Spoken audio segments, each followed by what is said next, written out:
Halo semuanya, balik lagi bersama gue di sini di segmen Bahas Misteri. Di mana di Bahas Misteri ini kita akan membahas seputar misteri-misteri yang terjadi, tragedi, sejarah, dan juga the untold story yang pernah terjadi. Jadi, bagi kalian yang baru menemukan channel ini, bisa kalian bantu untuk kedepannya dengan cara klik tombol subscribe dan juga aktifin notifikasi loncengnya biar kalian gak ketinggalan video-video terbaru dari gue.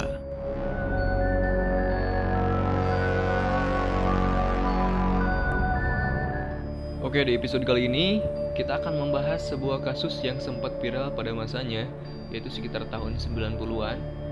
Mungkin dari kalian juga udah pada denger ya, yaitu tentang dukun AS yang menelanjangi dan juga membunuh 42 wanita demi mencari kesaktian.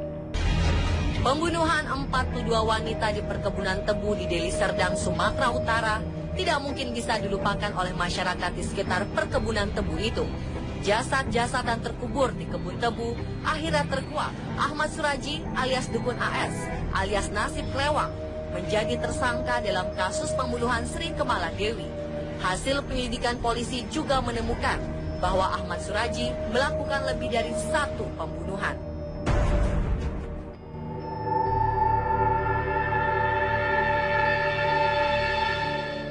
Kalau kalian lihat sosok dari Ahmad Suraji ini, kalian gak akan mengira bahwa nih orang bakal ngelakuin hal yang sekeji itu gitu kan. Karena kalau lihat dari sosoknya, dari gambarnya, ini orang kayak orang-orang pada biasanya gitu, kayak bapak-bapak pada umumnya. Jadi gak akan ngira bahwa ini bapak-bapak bakal melakukan hal yang sekeji itu. Tetapi bagi warga Sumatera Utara, Ahmad Suraji dikenal bukan orang sembarangan karena dia merupakan tersangka kasus pembunuhan berantai yang merenggut 42 orang yang semuanya merupakan seorang wanita.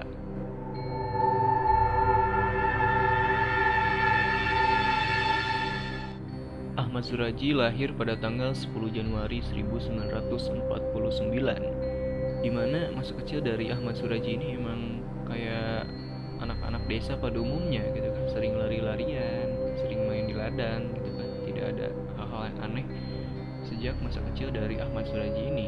Ahmad Suraji dibesarkan oleh ibu yang bernama Sartik dan juga ayahnya yang bernama Jogan, yang dimana ternyata ayahnya ini merupakan dukun juga, jadi sama kayak si Suraji ini.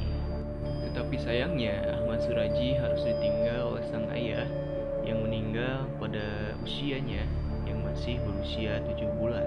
Ada satu kejadian yang dimana Suraji yang masih kecil ini pernah terjatuh ke dalam sebuah sumur yang dimana yang anehnya si Suraji ini masih selamat. Dan dari kejadian itu akhirnya ibunya sering memanggil dia sebagai Nasib, yang dimana Nasib dalam artian ya mungkin karena kejadian itu si Suraji ini masih hidup dan nasibnya emang mujur gitu kan, makanya ibunya memanggil dia sebagai julukan Nasib begitu kan. Setelah kejadian itu, sejak umur 12 tahun Suraji ini mulai melakukan atau belajar tentang ilmu-ilmu pedukunan, yang dimana dia belajar dari buku-buku peninggalan ayahnya sendiri, yang dimana memang ayahnya ini dulunya merupakan berprofesi sebagai seorang dukun.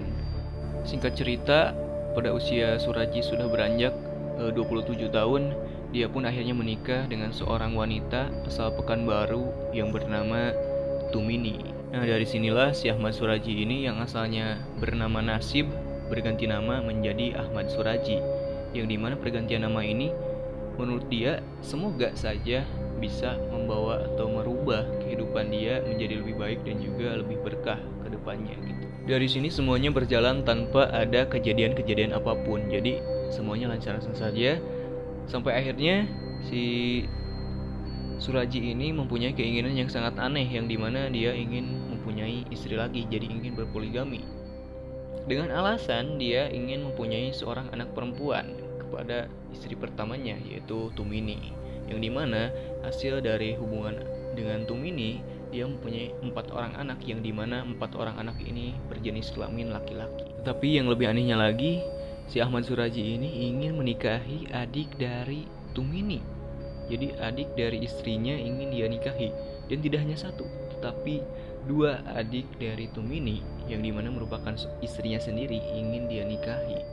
Jadi kalian mungkin bisa bayangin kalau berkeluarga, jadi ini kakaknya, ini adiknya lagi, satu suami gitu kan. Walaupun udah banyak yang gak setuju dengan keputusan si Ahmad Suraji ini di keluarganya, tetapi dia mungkin gak peduli dengan ucapan keluarganya. Jadi dia kekeh gitu kan, keyeng gitu kan, hoyong hoyong nikah deui gitu. Jadi jadilah dia akhirnya menikahi dua adik dari si Tumini ini yang bernama Tuminah dan juga Ngantiah.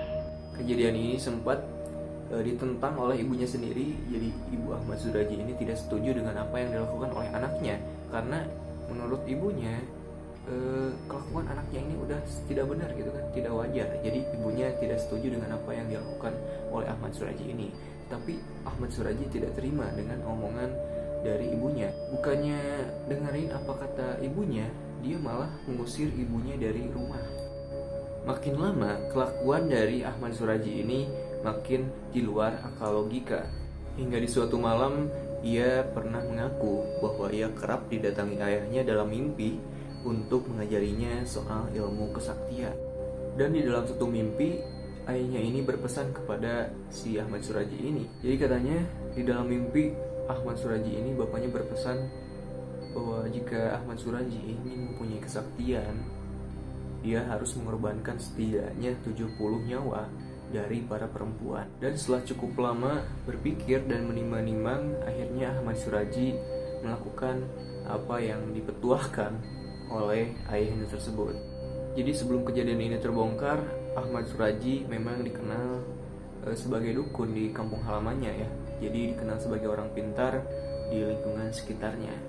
Terlepas dari sakti tidaknya Ahmad Suraji ini, tetapi banyak banget atau banyak orang yang memang berkonsultasi dengan Ahmad Suraji ini, mau itu berupa konsultasi penyakit maupun dia melayani jasa pasang susu. Jadi ritual yang dia lakukan, yang dipetuahkan oleh ayah tersebut, terus dia lakukan sampai hari apesnya pun tiba. Suatu sore pada tanggal 27 April 1997, Dusun Aman Damai dilanda kehebohan. Seorang pria menemukan sosok wanita tanpa busana di ladang tebu. Warga pun berbondong-bondong untuk membongkarnya. Suasana bertambah panas ketika muncul kabar seorang warga yang bernama Sri Kamala Dewi yang sudah menghilang selama 3 hari. Ya mereka takut saja kalau mayat yang ditemukan itu ternyata adalah mayat Dewi yang berusia 21 tahun. Nah, setelah diperiksa lebih lanjut, ternyata mayat tersebut benar-benar adalah Dewi. Nah, aparat kepolisian pun langsung bertindak dengan cepat. Jadi sebelum menghilang, Dewi ini sempat bertengkar dengan suaminya yang bernama Tumin, dan juga sempat pinsah ranjang juga. Jadi tak heran bahwa orang-orang dan juga keluarganya sempat nuduh si Tumin ini atau si suaminya ini yang membunuh Dewi yang berusia 21 tahun itu. Untuk keperluan polisi, suaminya Dewi ini sempat ditahan ya. Jadi karena dicurigai oleh beberapa orang gitu kan, termasuk keluarganya, makanya polisi menyelidiki lebih lanjut tentang si suaminya ini. Tetapi di sini pihak kepolisian pun masih bersikap profesional, jadi tidak semena-mena menuduh suaminya Tumin ini sebagai pelakunya. Mereka terus lanjut penyelidikannya karena emang dulunya juga ada mayat yang ditemukan di ladang tebu tersebut.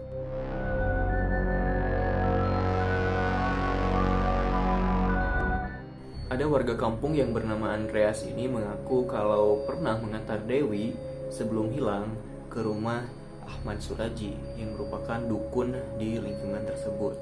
Akhirnya Ahmad Suraji ini mengaku bahwa memang Dewi ini sempat ke rumahnya untuk berkonsultasi. Tetapi kata Ahmad Suraji, Dewi sempat pulang habis maghrib sendirian. Penyelidikan terpaksa dihentikan karena tak cukup bukti.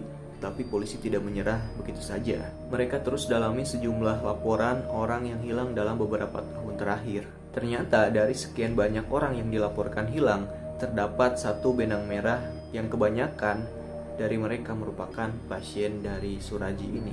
Nah, atas dasar informasi-informasi itu, akhirnya polisi menggeledah rumah sang dukun. Di sana ditemukanlah sejumlah pakaian dan perhiasan wanita yang salah satunya adalah milik Dewi. Setelahnya, Suraji dan beserta 3 orang istrinya ditangkap.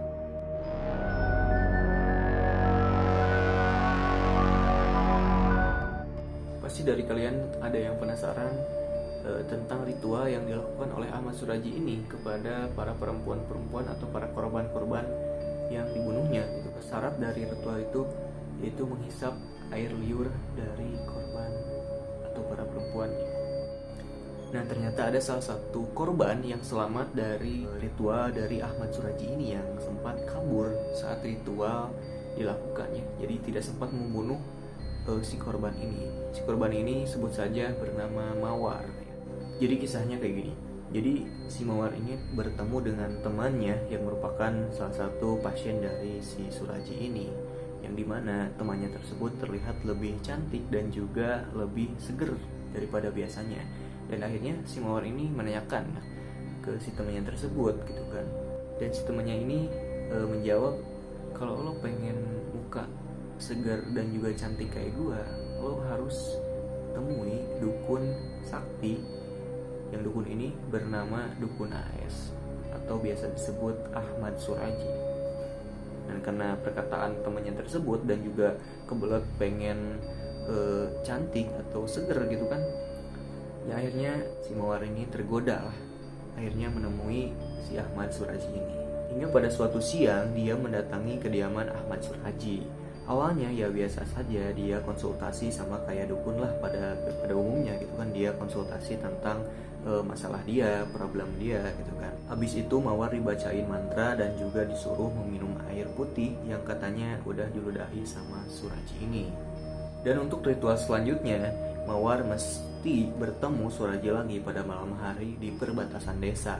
Akhirnya dia pada malam hari itu datang dan diajaklah dia ke ladang tebu. Nah, dari situ pun si Mawar ini pasrah saja dibawa ke ladang tebu. Dan akhirnya si Suraji meminta untuk si Mawar ini untuk melepaskan seluruh pakaiannya. Si Mawar ini juga sempat ragu-ragu tentang si Suraji ini. Nah, akhirnya Mawar pun melepas semua pakaiannya tanpa curiga sedikit pun. Dan akhirnya mantra-mantra pun dibacakan. Dari dalam karung, Suraji kemudian mengeluarkan sekop dan juga alat-alat lainnya. Dia membuat sebuah lubang galian kecil. Katanya lubang tersebut supaya ritualnya menjadi sangat sempurna. Mawar meski dikubur di lubang tersebut sampai sebatas leher. Istilahnya Mawar ini diminta untuk melakukan tapa pendem atau bertapa dengan mengubur diri. Nah, lagi-lagi di sini pun Mawar ini mulai curiga. Namun Suraji kayaknya memang jago untuk meyakinin orang gitu kan. Jadi si Mawar ini akhirnya percaya. Hingga pada suatu momen tiba-tiba Suraji mendekap kencang Mawar dan refleks untungnya Mawar melawan karena dia mengira bakal diperkosa. Suraji berhasil didorongnya hingga tersungkur ke lubang galian. Nah, dari situ si Mawar ini langsung lari dengan pakaian seadanya dari si Ahmad Suraji ini. Nah, akhir dari kisah atau kasus dari Ahmad Suraji ini adalah dengan ditangkapnya Ahmad Suraji oleh polisi pada tanggal 24 April 1998. Majelis hakim memutuskan Suraji dijatuhi hukuman mati untuk Ahmad Suraji ini atau Dukun AS ini. Perbuatannya yang melakukan pembunuhan berantai dari tahun 1986 hingga 1997 pun harus berakhir ketika eksekusi mati dirinya dilakukan pada tanggal 10 Juli 2008. Itulah dia guys, sebuah kisah kelam yang pernah dialami negara kita Indonesia, di mana kasus ini berakhir dengan ditangkapnya Ahmad Suraji oleh kepolisian dan juga mengungkap motif dan juga cara dia untuk melakukan ritual dan juga pembunuhan tersebut. Mungkin segitu aja mungkin ya video pembahasan kali ini. Apabila mau ada yang ditambahkan atau revisi, bila pembahasan gua ada yang salah, bisa kalian komen di bawah ya. Oke, segitu aja. See you in the next video.